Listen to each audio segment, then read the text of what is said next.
Нивото при вирът, в който сме се къпали винаги, е с около метър, метър и половина, може би, по-надолу. Стена няма. Има страхотна проводимост на водата и навсякъде има риби.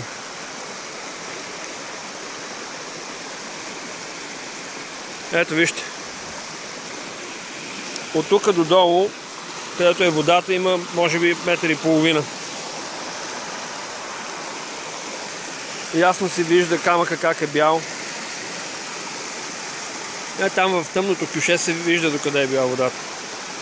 Тези камъни никога не ги е имало и те бяха под водата, там се седеше, те бяха като столчета във вира.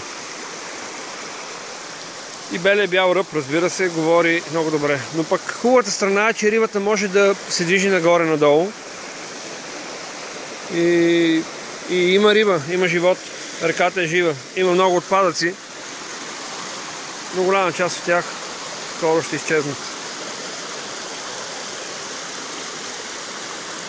И падналата върба, която ще бъде изгорена на летни огъни, отново ще даде хората тук, които, ако не да се къпат, поне ще могат да прекарат хубаво време, защото и ивицата пясък всъщност доста се увеличила, не се забелязва, но вече няма шипкови храсти и само тревички и пясък.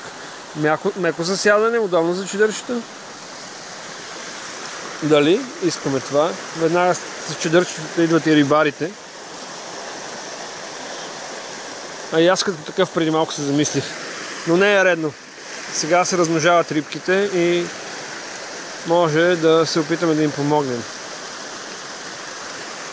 Чудесно.